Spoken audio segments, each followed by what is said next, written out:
On to this now. Gauteng's housing market is in the doldrums. Homeowners looking to sell their properties in the country's economic heartland are being forced to slash their prices. Appel takes a look.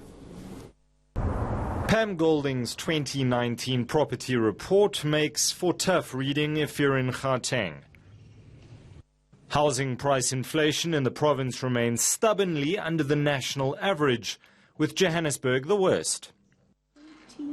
This is corroborated by First Realty CEO Denise Zaslansky, who says sellers in Johannesburg are having to settle for far less.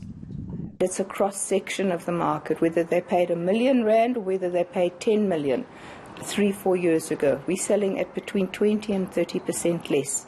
What's behind this? With what's happened in the economy and with the crime situation, we've found that the prices have definitely diminished since 2013, 2015. Worryingly, Pam Golding's report states that over the last 2 years, those leaving our shores accounted for 13.4% of properties sold, a 10-year high. Zaslansky says in her experience, it's slightly lower. About 7 to 8% of our sellers are immigrating.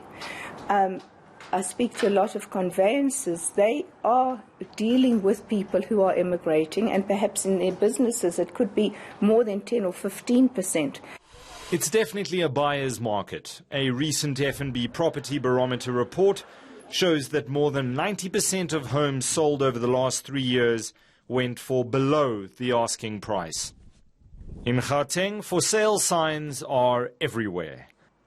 Pam Golding says on average, homes stay on the market for almost 14 weeks. First Realty is experiencing the same. We're finding we're selling the property in about 100 to 110 days on sole mandate, and on an open listing where you have many agents selling, that figure goes up to about 130 days.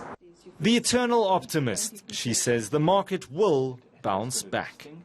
I'm sitting here and I'm sure you'll talk to me in 5 years' time and I'll tell you I told you so. Will escalate in the 5 years' time. Pricing takes several factors into account, but primarily it's about supply versus demand. There is still excess stock in the market, so we need to clear out that stock first before that translates into stronger house price growth. All of this is great news for buyers, especially since banks have increased appetite for lending at the moment, with some giving bonds of up to 108%. Appel, Johannesburg.